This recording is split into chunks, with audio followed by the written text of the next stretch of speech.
in phase 1 of first contact, which is the remembrance of the fact that there is even anything outside of us. But there's a phase 2 of contact, which we'll be entering into soon. In this next decade, they will start to appear physically to certain groups of people. Over that period of 10 years or so, you will slowly basically be acclimating to their frequency in a more physical way. And their reality is merging with our reality, and all of this is like a climatization process. It's acclimating to their frequency so that we can best meet them in the middle. And eventually, these first contact ambassadors will all get very used to interacting in a physical way, and that timing will correlate with greater planetary shifts that will eventually lead to open global contact.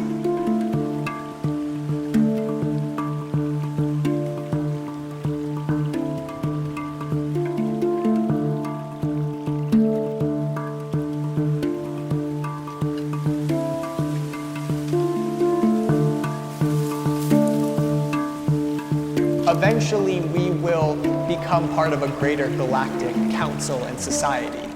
In our lifetimes, we will be part of this greater galactic community, and we'll be exploring outside of our planet, and we'll be interacting as first contact specialists to other societies as well.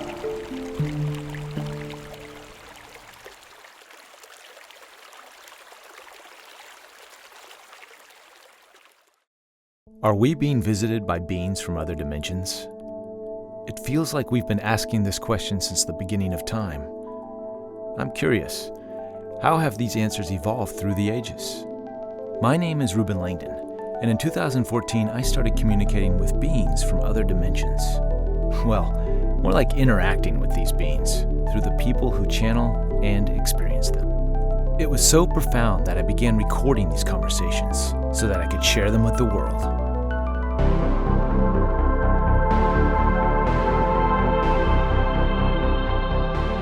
If you could interview an extra-dimensional being, what kind of questions would you ask? How about the meaning of life? Or the secrets of the universe? Maybe you're just curious about who they are and where they come from, like me. Join me on a journey into other dimensions, and let's explore these new worlds together.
All right. Here we are. Here we are. In your backyard. In my backyard in Sedona. Gabe Salomon? Yes. Thanks for having me in your backyard. Thank you for coming. So you're a contactee? I am.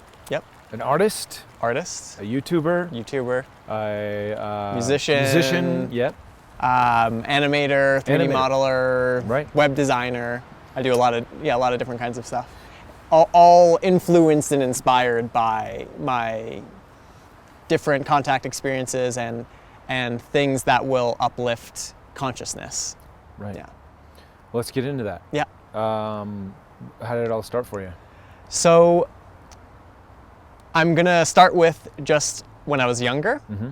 And in retrospect, I didn't know that the experiences that I was having when I was younger were actually setting me up for the work that I'm doing now, and to become a lot more consciously aware of these different types of things. So I'll start with that. Sure. So Yeah. when I was younger, I was pretty obsessed with a lot of different types of metaphysical, paranormal stuff, and specifically aliens. Mm-hmm. And a lot of times when I was younger, I would stay up late and I would watch shows like Ancient Aliens and these different kinds of things. And it was very matter of fact to me. Like, I would watch the show and I would just kind of be like, oh, well, of course this is how it is. And of course aliens exist, and of course that they've been influencing our society for thousands of years. How could you not believe this? Right. And I remember that oftentimes I would stay up late at night, and I would wait by my bedroom window, or there was a kitchen door, a house that I grew up in, that was like a big screen door, and I would wait there, and I would wait for them to pick me up.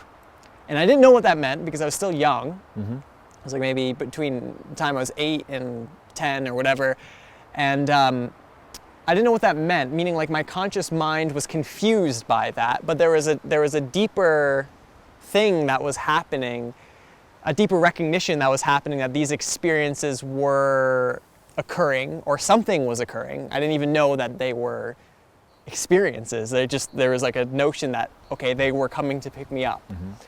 And there was a few experiences that I remember when I was younger, when I was about 8. I remember that I was going to fall asleep one night, and when I would put my head on my pillow, I could hear two voices whispering, and they were whispering to each other. They were like having they were deciding something, but it was about me. Mm-hmm. And I couldn't discern what they were saying, but I could just hear them whispering as I had my head on the pillow. And I'd spring out of bed, and I would look around thinking, I don't know, I would catch them in the act of talking about me or whatever it is. Might find them in your closet. Yeah, I would open the closet or look Right. under the bed, and they would be there. But as soon as I would do that, it would stop. And this went on for the whole night. And I remember I would go in, and throughout that night, and I would like wake my mom up and be like, there's angels in my room, and I perceived them as being two different energies. There was two energies that were talking. And that was the context that I had. It was angels. Okay, there were angels. Because what is an angel? It's a benevolent being of light, and that was my sense about it. And I wasn't scared so much, but I was curious, and I was confused, I think. What did your mom have to say about that? I don't remember, to be honest. I don't know how she actually responded to that. Does she know about your work now? And I mean, she is very supportive, aware. hopefully? Yeah, she's Okay. really supportive, and Awesome. and she's had her own experiences and stuff, and but I don't know what she said at the time. Anyway, so there was a few things like that happened. Any memories of, you said you would wait for them to pick you up. Yeah. Any memories of them actually picking you up? No memories of that as Okay. far as, and actually it's funny because as I've become a lot more aware of these experiences, I've had these very interesting experiences where I'm viewing myself as a kid from a third person perspective, talking to them. Oh, Where it's like interesting. they're like memories, they're like bringing me through these other parallel past realities of Right. me as a kid. So I have had experiences like that, but none that I was consciously remembering from a first person perspective at that time. It's interesting that they would show you from that perspective. Yeah. Or you would show yourself. I should say. show myself, yeah, and I've had a few of those. So fast forward to when I was a teenager, I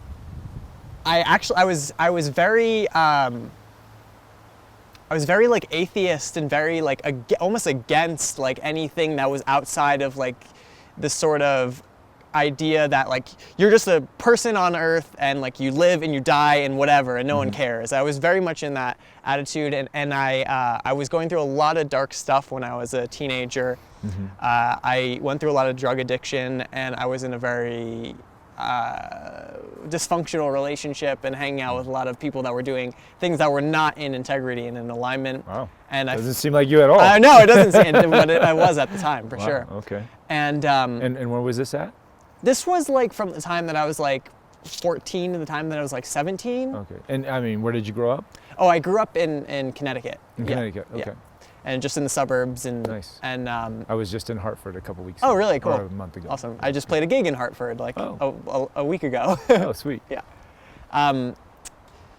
So I went down this very negative path, and I kind of shut all of that stuff out. And I was an active non-believer of these kinds of things, and was very against the idea of there being some sort of greater, just like some sort of like greater set, like power, because in that state that I was in, I felt so abused and neglected and misunderstood and abandoned that I kind of shut off the idea that there was anything else out there. Sure. You know. Yeah. So. Yeah, I guess if you're going through dark times, then yeah, that's usually what you would do. That's how it is, Yeah. and you kind of you tend to shut those aspects of yourself off, and you feel abandoned. Yeah. So, amongst all of that, something that was a big turning point for me, which was that I got accepted to like my dream college, and that was a music college called Berkeley, and it was in Boston. And when I went to the school, everything started to change because all of a sudden I was immersed in my passion 24/7, you know, and that sort of was like the light at the end of the tunnel, and I really felt myself changing for the positive. And one thing that started to happen was that I would have spontaneous out-of-body experiences, and I would go lucid in my dreams, and that was not anything that ever happened to me. And I might have heard about lucid dreaming once or twice, but I didn't really know anything about it. It just spontaneously started happening to me. And the first conscious contact experience that I had was in my freshman year of college. And I went out of body, and I found myself in the city, what I was perceiving to be a city, and there was a lot of people walking around, and it was it wasn't really like any kind of city that I've seen before, and it's hard to say what even it looked like. It was more of just the feeling of it being a city, and that's how I understood it. And I remember looking up, and over the city there was this giant energetic field. It was like a purple shimmery color, and I remember looking up there, and as I was looking up, this massive ship just kind of came through the energy field. And I remember looking at it like, whoa, you know? And as that was happening, I became aware that there was someone talking to me, that there was someone having a conversation, and he was kind of like, this person was trying to get my attention, like, hello, are you still listening? And I kind of like felt my attention come back to looking straight ahead of me. To the voice, or? To the voice, and I realized that there was a little man that was, I mean, he was, you know, maybe like a little bit, he was maybe like 5 feet tall, or like 4'9" or something, and he had a huge head, very human-like, but just larger head, no hair, our color skin, and I remember he was talking to me in a sort of like in a half-remembered dream. It was like I was listening to his words, but I wasn't really understanding what he was saying. But I remember having the thought, alien. And when I had that thought, the experience ended.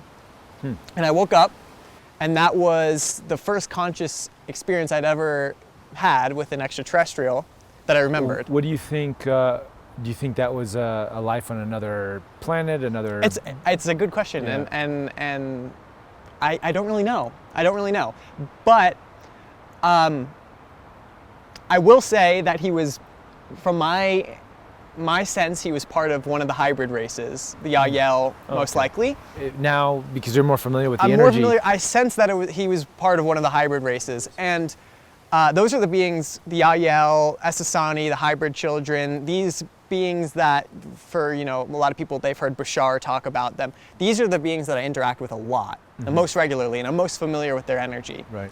And after that experience, I kind of went back into researching and obsessing about paranormal stuff and extraterrestrials and UFOs, and the path that I went down, which is the path that a lot of us go down at first, is more the conspiracy, ufology, why are they here? Who are they? What is their intention? And like, what are the scientific facts and all that?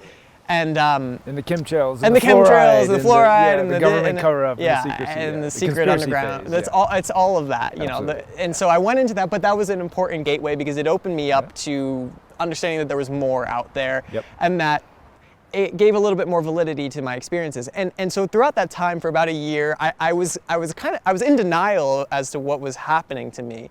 And I would have these little... So it would continue? It was continuing, and I would have these little experiences, like there would be like 10 seconds or 20 seconds where it would be like in the middle of the night, flash, I'd be in another reality. It would be some version of my bedroom, and there would be like 2 or 3 ETs at the foot of the bed, and it flash, and it would be done. And that happened, and I was continually sort of in denial, like what, like, am I making this up? Right. All the things that we go through when we start to first have these experiences and when we start to spiritually awaken.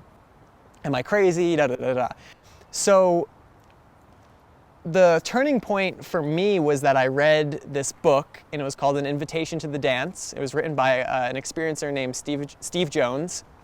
And it was an amazing book. He talked a lot about his experiences, which once again validated some of my experiences. But the key thing that he introduced to me was the concept of universal love, and that these beings were messengers of love, that these beings were here to assist humanity reunite with these cosmic beings who were part of our family. And he talked a lot about the hybridization program as well, and a lot of these things that then when I later found Bashar, he was talking about too. Right. And just the idea of practicing positivity and becoming more loving, implementing that into our lives was like a huge key for me, because then it was no longer just sort of like accumulating facts about extraterrestrials or like about metaphysics. It was more like starting to embody that and live from that place. Right. So my heart was more open, and I was more spiritually aligned, and I was wanting to change, and I was wanting to open up to these experiences more. So fast forward, the first time I take psychedelic mushrooms, I had a absolutely insanely profound experience that really shaped the course of what now I understand my work to be. And it was, so basically I took the mushrooms, and my intention I was with the right people, I was in the right environment, I had the right intention. Set and setting. Set and setting, totally. And the first thing that was extremely profound about the experience is, of course, if you've ever taken psychedelics, you come and you're sensitive and you're aligned, you come into the space of realizing everything is one, and that we're all connected, and all of these beautiful universal truths. But the thing that really changed everything for me is that there was a guy that was there who was sort of inadvertently acting as a guide. He was very spiritually in tune. He was only there for like 2 days, and Was he like helping to facilitate the ceremony? Yeah, in a sense, but it wasn't like so official. He wasn't a Sure. shaman. He just was like a guy who was really in tune, and he knew how to like help guide. So he was showing me how to move energy throughout my body, and we were making these energy balls. And the huge turning point for me was that I remember making an energy ball in my hand, and I could see it like as clear as I see you, and I was hearing it. I could hear the oscillation of it. I could see the colors of it, and the veil was removed. I was perceiving all these different things, and the thing that came to me in that experience was God is real, and it's like everything that I pushed away or everything that I denied for such a long time was there in that experience. Right. That was the first thing that happened. The second thing that happened was that I started to be contacted in that experience by extraterrestrials, and basically they were contacting me telepathically, and they were utilizing the people in my environment to deliver messages. The people in my environment didn't necessarily know that that's what they were doing. Like, in their own subjective version of reality, they were just talking. Right. But no, in my version of reality, they were talking. And just as everything is a reflection. just as everything is a reflection, and higher dimensional energies will use us as conduits to deliver messages. So the first thing was like, this is real, like we are contacting you.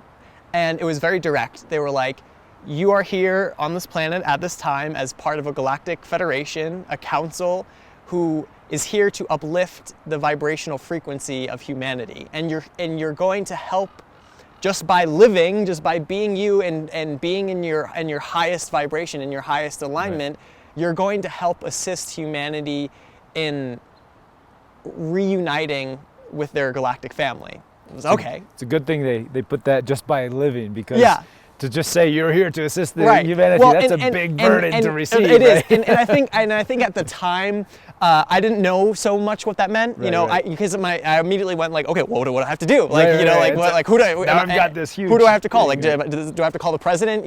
Like, I was in that position where it was like, I don't like, what does that mean? Right. But of course, over the years, I understand what it is now. But at that time, they also said just be you.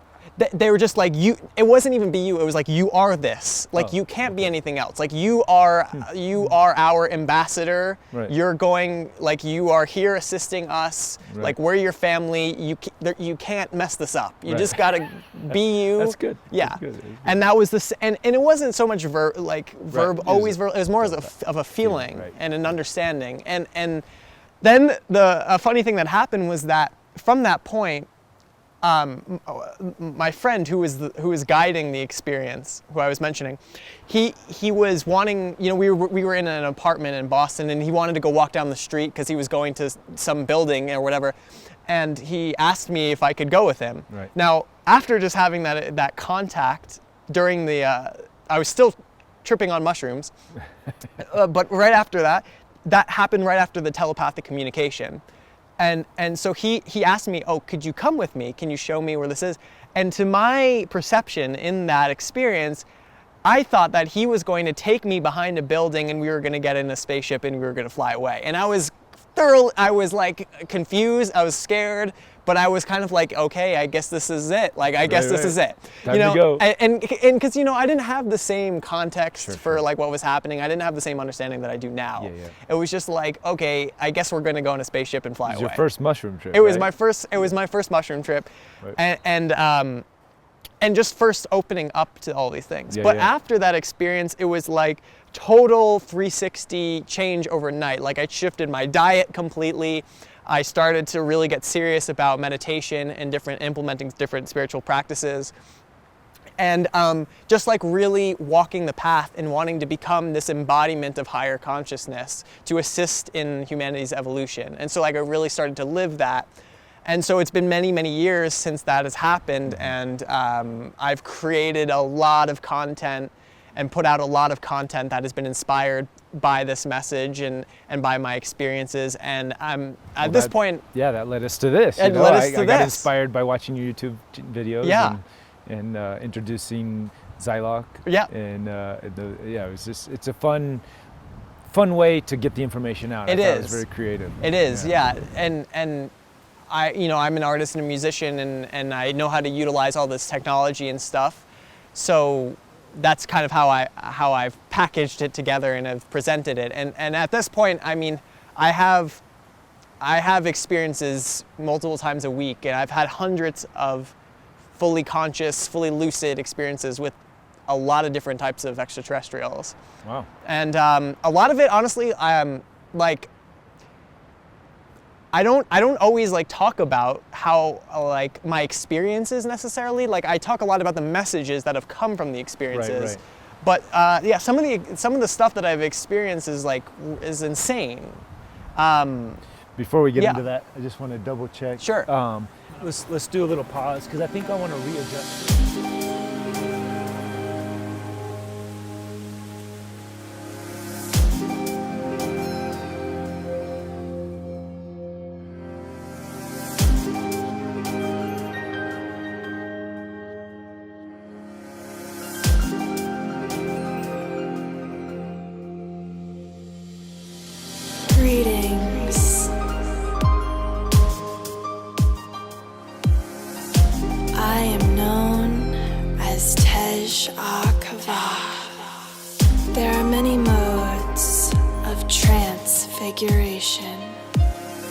alchemical rebirth and total harmonization.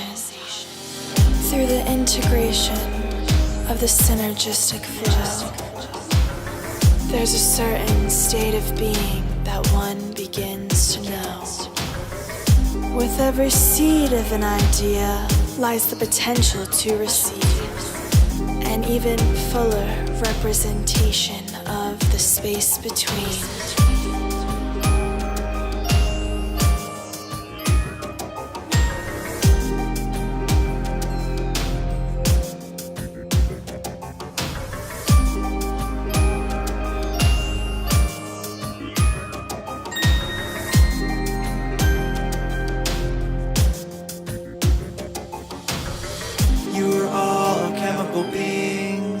Shape and steer the unseen, and as it forms, new ways are found to optimize this auspicious machine. You are all chemical beings who shape and steer the unseen, and as it forms, new ways are found to optimize this auspicious machine. The extrapolation of a singular essence can provide the potentiality for symbiotic syntaxes, geometric dialectics that allow a new expression to be formed, eclectic diametrics shining light on those reborn, appraisal for that which lies within,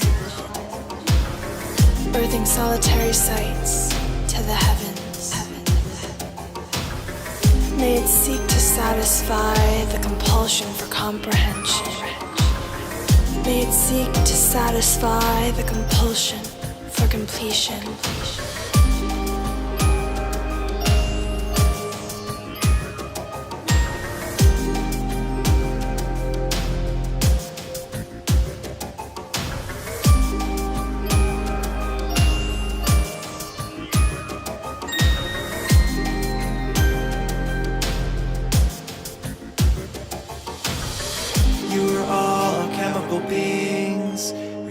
Steer the unseen, and as it forms, new ways are found to optimize this auspicious machine. You are all chemical beings who shape and steer the unseen, and as it forms, new ways are found to optimize this auspicious machine. It's in the harmony of two seemingly separate ideas. Leave them on. Yeah. So let's see where we were at. We were talking about the psychedelic experience. Yeah. You were going to take a ride in a spaceship. Yeah. And then what happened? Well, and then just that experience just really solidified and set the stage for the work that what I'm doing now. Right. And Galactic Ambassador. Yeah, the Galactic Ambassador role, Right. Which looks like a lot of things and nothing in particular, which is and that's the funny thing too, is like, I think that for people that have these experiences and they go through a spiritual awakening and they feel that responsibility to help, sometimes we think that it looks like a certain spiritual career, or like it looks like a certain thing, but it's not really. It's just whatever, it's however you choose to express yourself. It's however you feel is the way that you want to represent yourself, and what is really truly in alignment with you. That's the path. So it doesn't look like anything. So I've learned that over the many years, that since that experience, and since that awakening. Yeah. And you were saying these contact experiences now are quite common. Yeah. So since that, I mean, I've had like hundreds and hundreds of fully conscious, lucid experiences with ETs where I could touch them, I'm talking to them, I could see them, and all sorts of stuff is happening. Without the aid of mushrooms. Without the aid of anything. They just happen. Just and happen. They generally, before I get into like the specifics of the experiences, I'll just talk about like sort of the general protocol of how they occur. So for me, they generally happen in the middle of the night. Okay. And it will kind of be like a spontaneous shift in reality. Like I'll be falling asleep, and boom, I'll find myself in another reality. Sometimes it's blatantly obvious that I'm on a ship. Sometimes it is like a version of my bedroom or a environment that my consciousness feels comfortable within. And there's sort of this countdown of like 3, 2, 1, okay, we're about to appear. And sometimes, not all the times, I at first won't be able to move, and I'll be lying down, and it'll start with them like holding my hand or like touching me somewhere, and you feel actual pressure? I feel pressure. Wow. I feel them, and they're like, can we be here with you now? And they'll ask me, and that will sort of like, that will set the stage for what's about to happen. And so generally at first I can't move because there's a sort of acclimatization period where I'm adjusting to their energy. And so I can't move because I'm slowly getting used to the feeling. And generally, until I balance myself out, it's like you kind of feel like you're vibrating out of your skin. And you can't really talk, like you get very choked up. Like if you've ever been very emotionally moved by something, you feel it in your throat. Like you're like, oh, like you quite literally get choked up. And that's the sensation at first. And then there's a lot of like nerves and all sorts of kinds of feelings that happen. And then it kind of settles out, and they're there, and they're usually smiling at me. And I've experienced a lot of different types of extraterrestrials, and all of them feel very differently. But generally speaking, I interact with the hybrid beings. So I'm used to their protocol. And a lot of the times they're just like medical checkups. And so they'll bring me through different procedures where they'll be activating certain parts of my energy body and realigning me in certain ways. Do you think that's to communicate with them? What's that? Do you think those medical alignments are to be a better communicator? In a sense, yeah. They're primarily adjusting the energy body so that the frequencies that are coming onto our planet now can be assimilated more efficiently by my being, both on a physiological level and on a quasi-physical and metaphysical level. So almost like a tuning fork. Yeah, exactly. So they're helping me to fine tune. Right. And it's in conjunction, I do the work here, right. I have the experiences and they help, and then I come back here, and then so on and so forth. Right. And then you set the waves here. And exactly. Then other people get activated like me, coming to you for this interview and whatnot. Yeah. So that's sort of like generally how those experiences happen. My last experience that I had with one of my friends who is part of the Sasani group came to... Does he have a name? He? Well, he. Okay.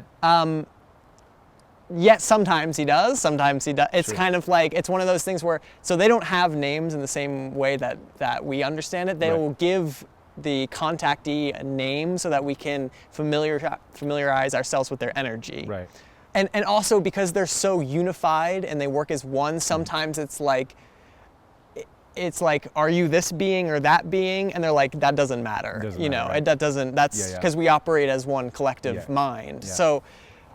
So anyway, I mean, he came to me and he was smiling, and he asked me if he could come, and the experiences are very intimate. Like, it's like kind of, even though they aren't necessarily like sexual, it's like they're like kind of treating you like a romantic partner. Like, they're very like intimate, and they'll like hold your hand and like it's like being nurtured in this very intimate way when you're with them. And so he was actually showing me like how to like sleep in a certain way so that I could, I have a lot of like neck and back stuff because throughout my journey having to like assimilate some of these energies, and because of my experiences too, it's put a lot of strain on my neck and my back, because those are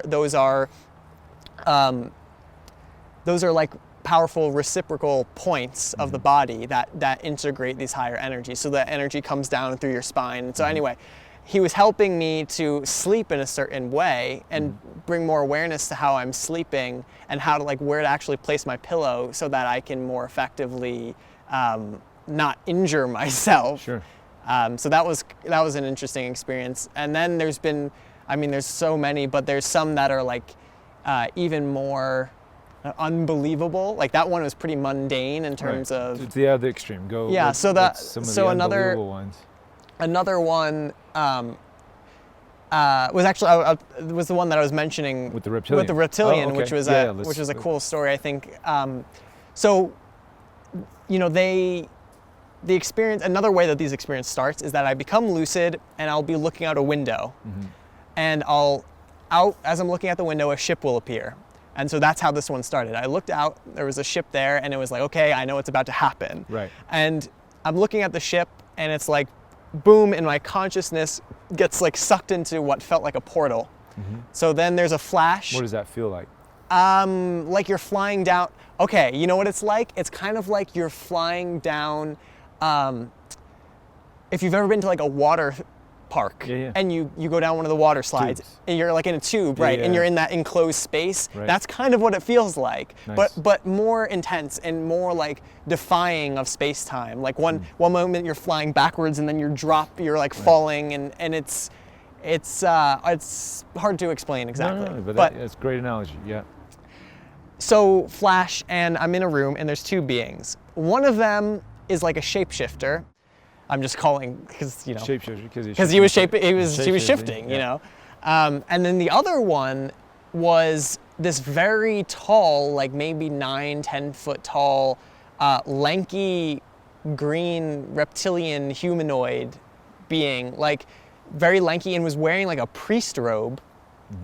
And they were basically bringing me through an energetic clearing process. And the reptilian was using this thing that was, in my perception, was like sage. And they were clearing the energy field, and they were clearing the energy field. And it was very interesting because they started to do all this like dental work on me, this like energetic dental work. That's the only way that I can really explain With machines or just No, energy? it was like somehow with energy, and they were moving my mouth in a certain way, and it's hard to tell if they're using some sort of like mechanical, energetic mechanical device, or it is just with consciousness. In those realms, those lines are very blurred. Right. But they were doing all this kind of stuff, and I remember as this was happening, and in my experiences now, I don't ask questions. I just sit there and I just let them do what they do, because the more that I try to ask questions, it creates this sort of like seeking energy, and it agitates the energy field. Right. And you're not able to maintain your consciousness for nearly as long when you start to like, what is this? Who are you? Right.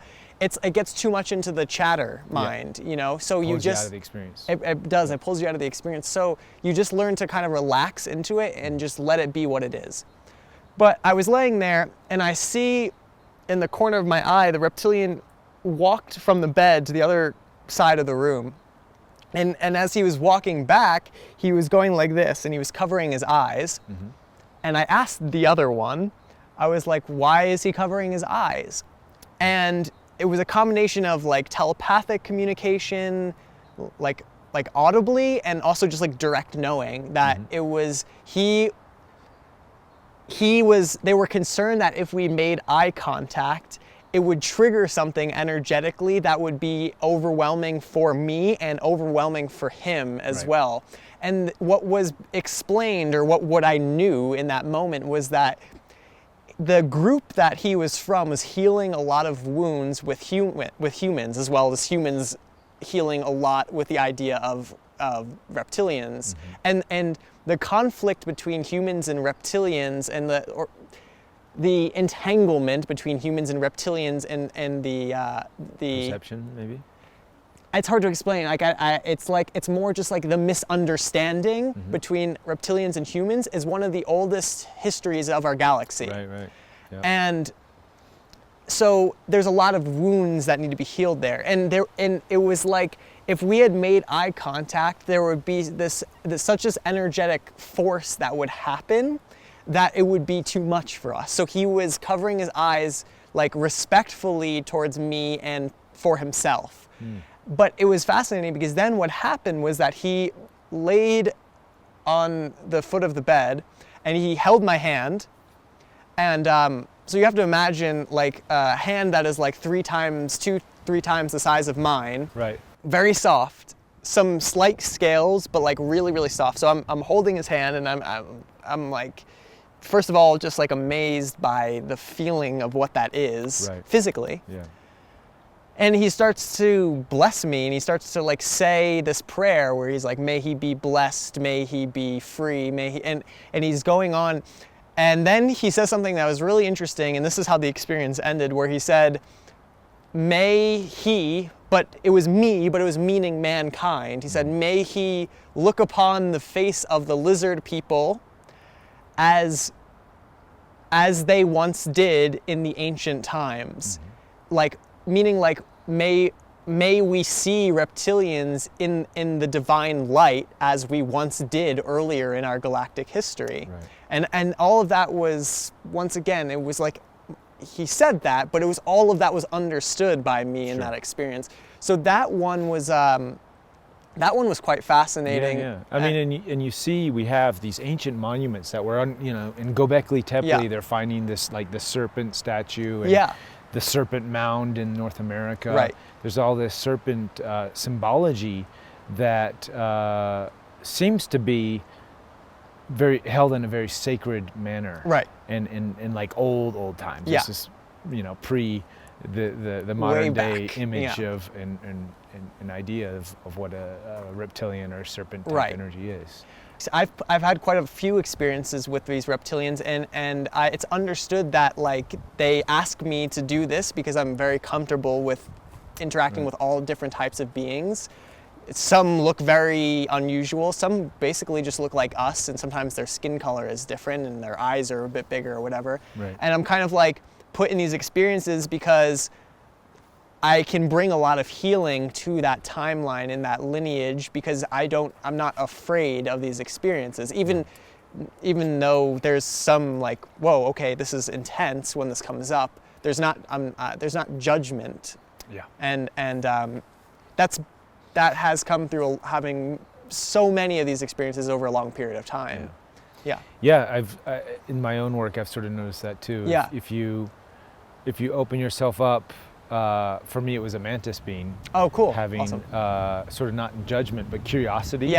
Then they kind of come. They're like, oh, this guy's not afraid. We can show ourselves. And we can like, he can assist us in this healing process. And then later, for me, I felt amazing unconditional love from this mantis being.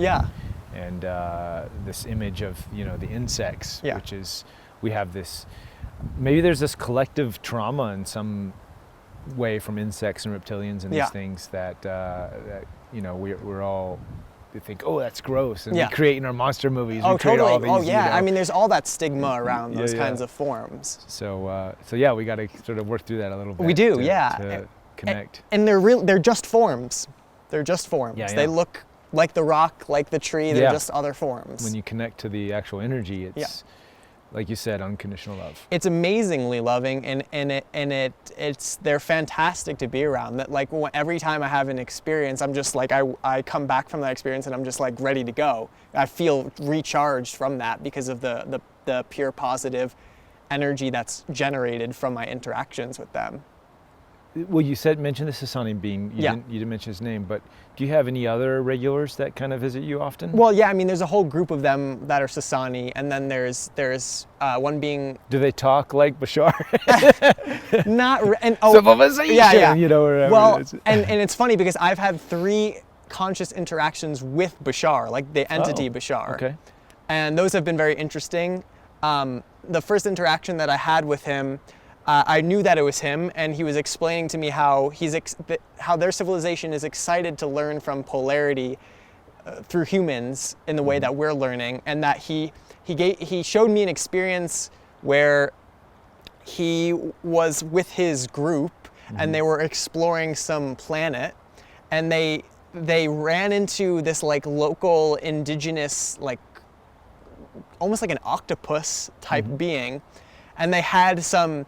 The reason why they were showing me is because they were demonstrating how like polarity happens to them, which is that they didn't understand this being, and the being like latched on to one of the people that were in their group, and they had to like have this whole procedure of removing the being without hurting anyone, and like there was there was a lot of lessons in there for them in that experience. So I thought that was quite interesting. Yeah, that is and then another experience I had with him, I was actually that I was like clearly in Sedona, and this is also at the time as I'm living in Sedona, but I went into another reality where I was in Sedona. I saw his ship. I'm on the ship, and I'm laying on a bed, and I can't move, and he's like wheeling me, and I can see out of their ship, and I could see like Sedona from their ship, which was nighttime or daytime? What's that? Was it nighttime or daytime? It was daytime? daytime. Daytime. Yeah. Wow. So you have these interactions with the Sasani and these totally. There's a different... lot of regulars with them, and then there's another regular who named Marlin, who's from the Yael civilization. Oh, okay. He's like a little bit taller than me, completely bald, looks pretty much totally human. I mean, there's some, if you saw him, you'd be like, that guy kind of looks a little weird, but he's not, like the Yael look very human. Right. And their features are a little bit accentuated in certain ways, but yeah. What's that energy like? I mean, the Sasani. It's once again really peaceful, really loving, but it's like it's very human. Like it doesn't really feel very extraterrestrial in that sense with the Yael. You say that, and I've a lot of people say that, and I hear that they're a lot, even Bashar talks about being like the first contact race and these kinds of things, and interviewed Bella. Yeah. But the way they come through different people, Widaka and Arjun, it's a little subdued, but you have these other, like Sean and Gita and other Yael channelers out there. It comes through very heightened and excited. Oh, it's very exciting. Hyper and I'm like, but that's so far from the human. Well, but see, the thing is, what I mean by it's human is that it's the true humanity. Like it's like the core essence of the human, which is excited, passionate, and aligned and connected and because a lot of people who aren't in this world from the outside, they may see that and like, what is this silliness? Right. And it's, because most people don't operate in that state, but as you start to operate more in that state of alignment and excitement, it's like that's how you become and that's how you feel a lot of the time. And so when I'm interacting with them, I'm feeling good and they're feeling good and they're excited and I'm excited, but it's like that's just how I feel all the time. So they're reflecting back to us the true essence of our humanity, and they themselves consider themselves humans. Right. They're not Earth humans, but they're humans. Right. And I've had many interactions with a lot of different groups that are like, when I'm like, well, like, how do you identify yourself? And they're like, we're human. We don't live on Earth, but we're human. We're part of the human family. Yeah, that's definitions. Everything gets sort of wound up and twisted and part of the human experience is to put labels and definitions and everything. So I'm always trying to figure out those Yael. They're kind of sneaky in the sense of because they are so connected to us, but yet but what are they? And trying to figure out which timeline they're from. Yeah. Well, they're a lot more similar to us than you might think at first. Yeah. Do you have a favorite? A favorite being? A favorite civilization or group that you hang out with? I mean, they're all different in their own respects, and it's hard to play favorites in that sense because it's like no, it's fine. It's just like who is wanting to interact with me, know. I would say that I'm the most comfortable with the Sasani and the Yael, but there's so many other interactions that I've had with all different types of beings that they're all very interesting and unique. Well, you said you interact with the hybrid children a lot. Yeah, a lot with the hybrid children. So at what age groups do they come through? Some are between 17 and 20, based off of our how we're perceiving age, and some are infants, some are 6 to 10. And at an infant, they can communicate it's more when I'm with the infants, it's more like I'm nurturing them. Okay. And I'm just like helping the other caretakers. The caretakers being the other Yael or other. The Sasani, the Yael, the Shayael. Okay. Which is the fourth group. Okay, right. Based off of Bashar's understanding and information. You said a nurturing for the younger ones. What about the older ones? What kind of interactions do you have with them? With the older ones, a lot of the time, it's like, it's all very playful, you know. Right. There's an element of play, and there's a lot of like different creative activities that happen when we're together, and there's a lot of like just like talking and like oh, I'm excited to do this with you. And it's like there's a lot of sharing of what we are both collectively excited about. Which would be, for example, just like oh, I'm excited to go be in nature with you, or to create with you, or to do these different things, and there's like a mutual exchange of what they're excited about and what I'm excited about, and like there's also just like a lot of like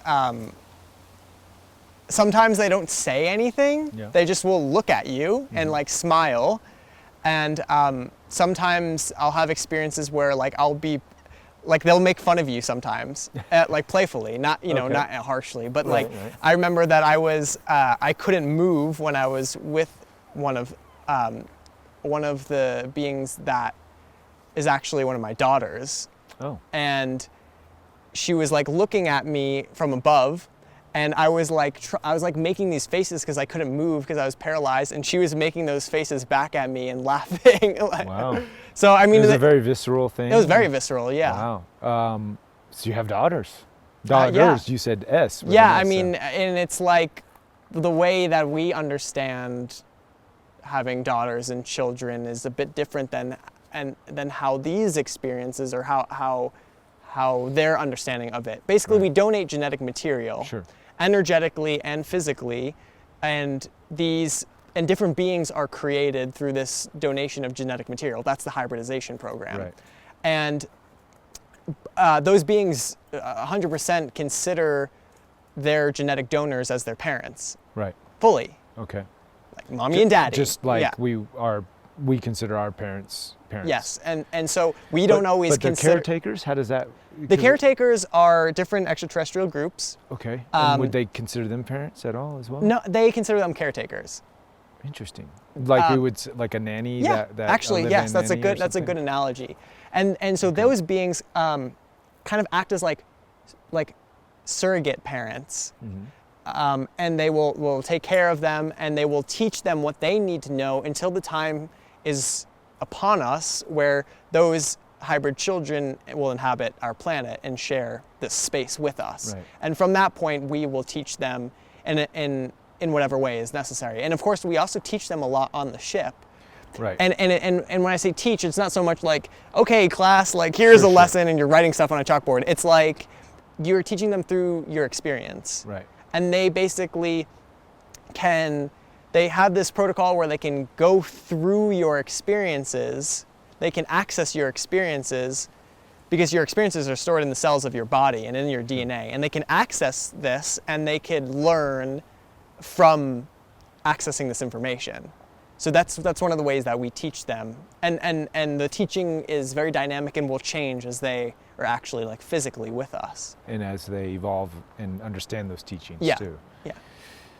So there's a lot that we're teaching them. There's a lot that they're teaching us as well. What do you think is there a time frame on when all this is supposed to happen? Yes, I mean, dates don't really work with this kind of thing, because there's many parallel realities, and there's many different versions of Earth, there's many different versions of us, and it's always shifting depending on what we're choosing. But one thing that came to me that was very important to express was that in this next decade, sometime within this next decade, for certain groups of people, small groups of people, because first contact happens in phases. We're in phase 1 of first contact, which is the remembrance of the fact that there is even anything outside of us. But there's a phase 2 of contact, which we'll be entering into soon.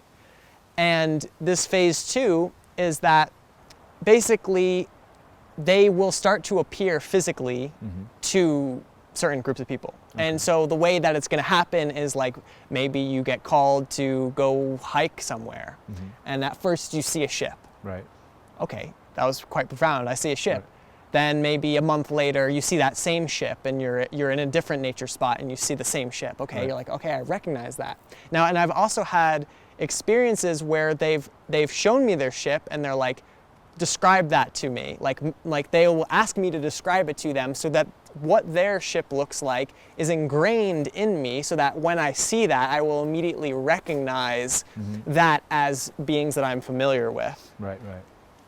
So you'll continue to maybe have these different sightings. Right.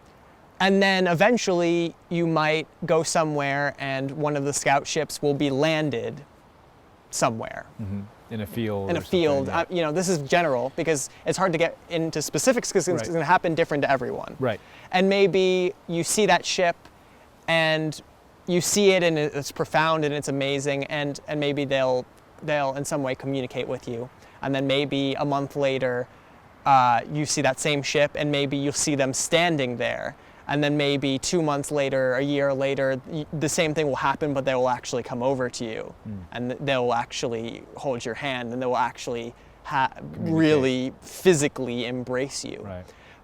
The point of and this is part of this because we have to raise our frequency. We have to raise our in order to match them. Yeah. They can only lower so much. Yeah. And then eventually we get to that place where we can hang together. Yeah, exactly. So all of this is like a climatization process. It's acclimating to their frequency so that we can best meet them in the middle.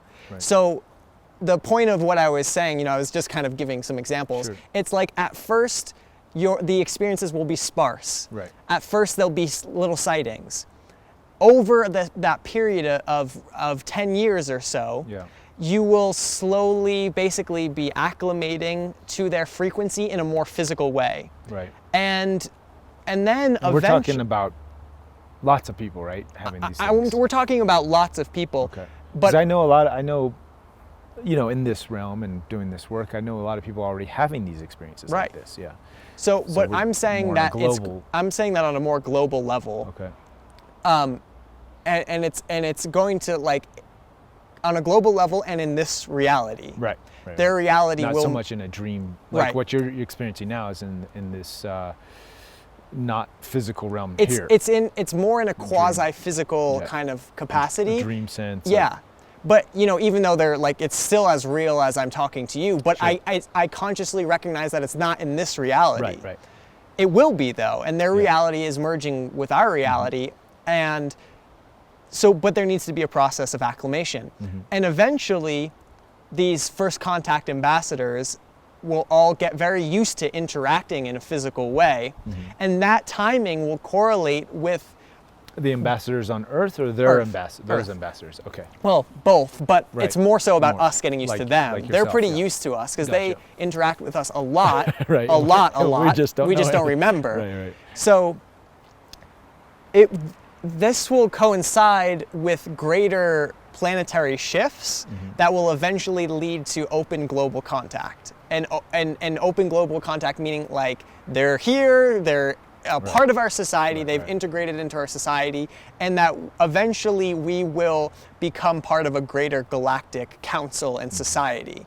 It's like things that are depicted on Star Trek, very accurate in the sense that however many years from now in our future, in our lifetimes, we will be part of this greater galactic community, and we'll be exploring outside of our planet, and we'll be interacting as first contact specialists to other societies as well. So, do you think we're in this timeline right now? Yeah. Do you definitely. think, so we're in this 10-year span? Do you think Fully. it started? Yeah, fully. Okay.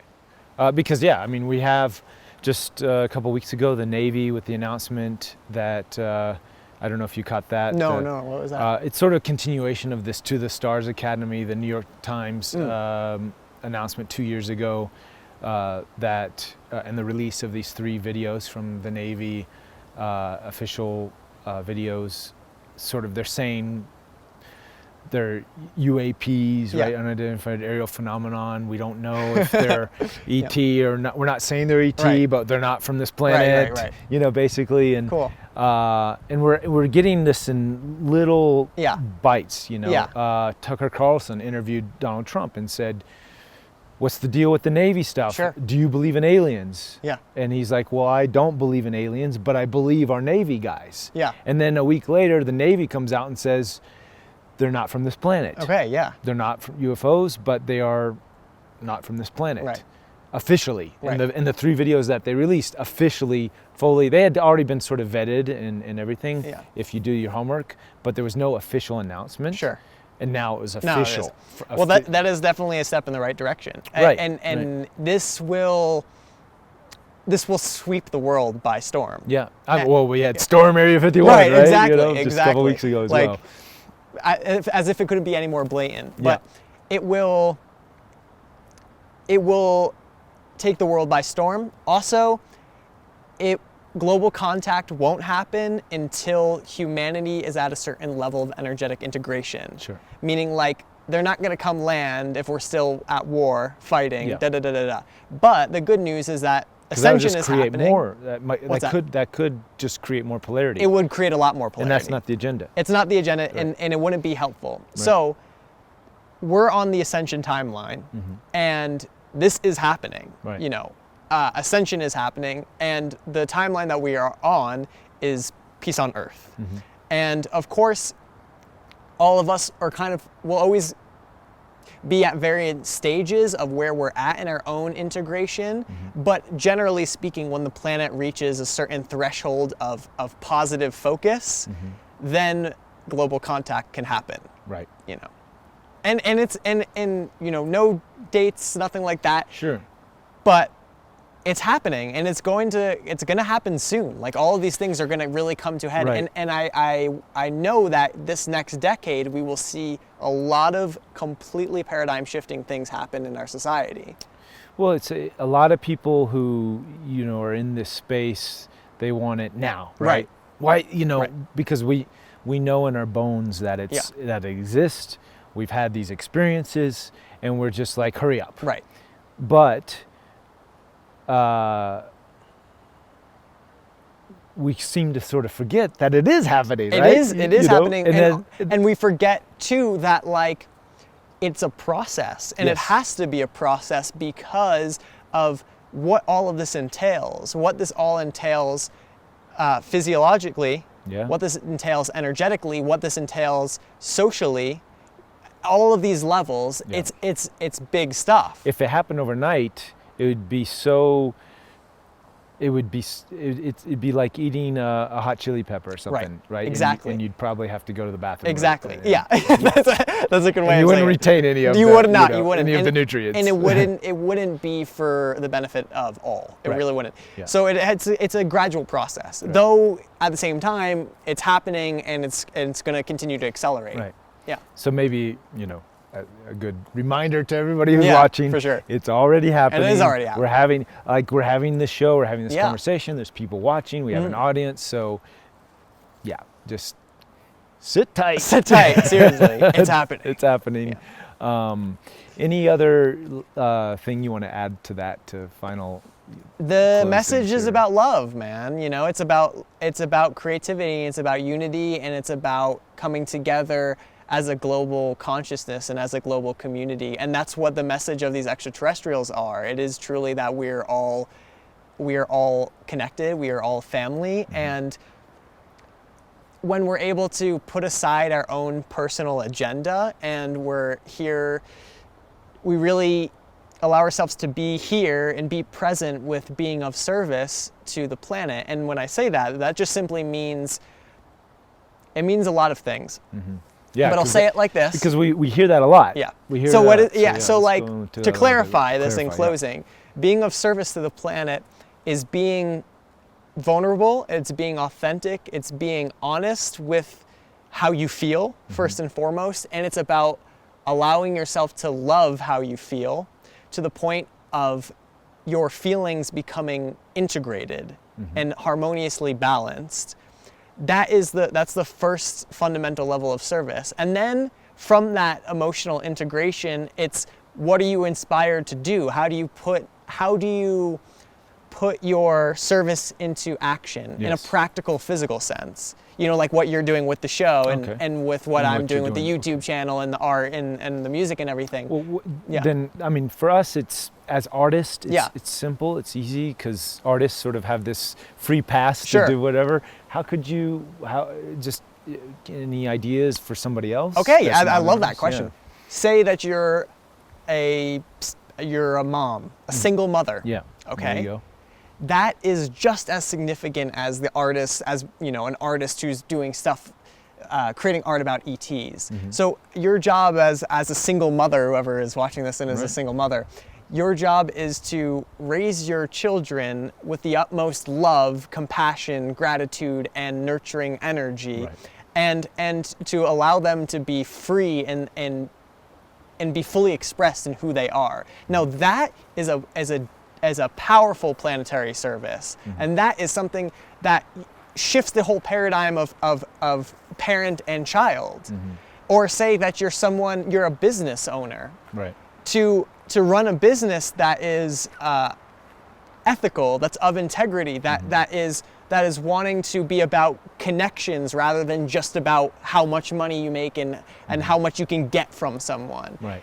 Having these little shifts these are the things that are changing the paradigm. So you don't have to be an artist, you don't have to be a spiritual healer. That's like a big a thing that a lot of people get confused with is like, my planetary service has to look like me being a spiritual healer. Right.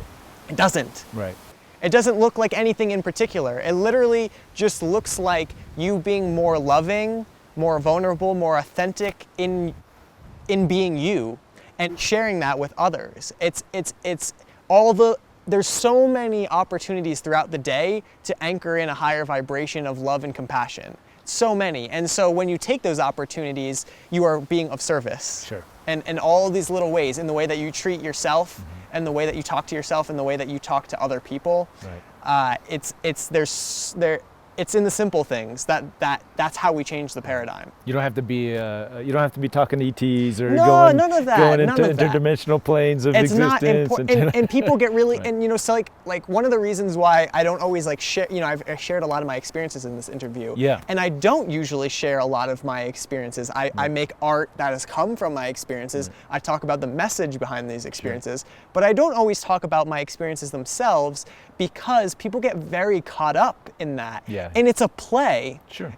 I'm having these experiences, but I'm also seeing through the one that is having these experiences. Yeah. So it's also a play that when you see through it, you're integrated into an even higher level of consciousness and understanding and embodiment. So like, don't get wrapped up in the experiences. It's not about talking to ETs. Right. It's about love, and it's about alignment with yourself and sharing that with other people. And I'll tell you, like, at this point in my journey, like, it's because I'm so willing to have my heart open, you never get disappointed, because it's like you're not loving towards someone because you expect them to return the favor. Right. You're loving towards someone because you know that the love that you're sharing with someone is fueling you. It's fueling your being, and you're helping to raise the vibration of our planet by embodying that.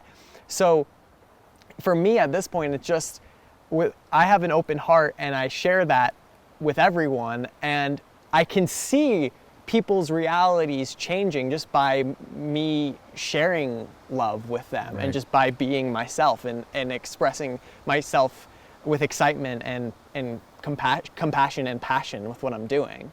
The unconditional love. Right? Yeah, exactly. That's what it is. Well, what do you say when, you know, a lot of people who open themselves wholeheartedly, sometimes they feel taken advantage of, or they get in the ruts. You can only be taken advantage of when you have an expectation of how someone should be in response to you. Oh, I see. And it doesn't mean be around people that are going to abuse you. Right, it doesn't mean get yourself involved in sketchy situations. What it means is that when you're truly in integrity, first of all, you sense deception. Right. If someone's intentions are negative towards you, you develop that sense. You can feel that. You go, maybe I don't want to be around that person. Right. But if you have no expectations of how someone should respond towards you as you're being loving towards them, then you can't be taken advantage of because you have no say, you have no need for them to be anything in particular. Right. You're just like, you can be disgruntled, you can project tons of things at me, and I'm gonna love you. And to some people that sounds crazy, and it's like, why would you do that? But when you really understand this, you become invincible. Like truly, like people's projections and their negativity stops affecting you in the same way because you're the first one to show it love and compassion. You're like, oh, that person just yelled at me. That's an indication of how much more love they need, you know. Or just where they're at in their evolution. And it's a simple observation that they're working through their own things, and that's fine. Love you. I send you love. Right. You know. And you said invincible, but you also kind of become invisible. Invisible as well. Yeah, that's another way to look at it. Yeah, it's like that's sort of where the idea of attraction comes in too, where you're attracting new realities because you become invisible to the old realities that are based in manipulation and ego and all these things, and you enter into new realities with people that are of service to you because you're of service to them, and worlds collide, you know, to make things happen for you, as opposed to worlds colliding to go against you and to spite you. Right. On an individualistic level, that might happen, but on a, like you said, a world level, it's all the world is conspiring to uplift, you know, to grow and to integrate. Right. Exactly. And individually, we're our own demise. We are, exactly. And the other level to that too is that you start to realize that you are the world, meaning that there's many versions of the world, and where you are at vibrationally, energetically, you are matching yourself to this gradient of different versions of reality. So the more that you are consciously choosing the version of the world that you want to be in, the more that you will see the reflection of that in these versions of people. Said very well, as the true galactic ambassador would probably say. Thank you. Thank you for the love you're putting out in your Thanks, art. Man. Thank you for doing doing music and your YouTube videos, everything.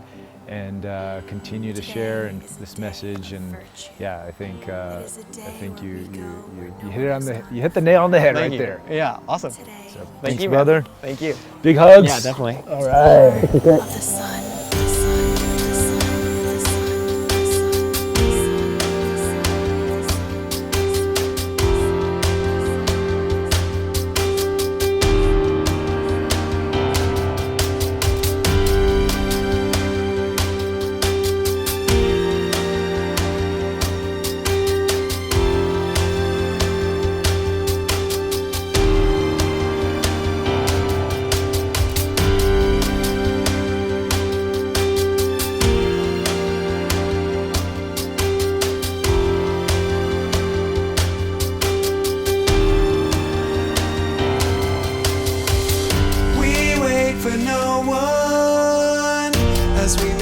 Journey to the sun, your lungs. Reclaim who you are, and we'll make a journey to the sun. Feel truth in your heart, shining so bright, face the grace of heaven's arms.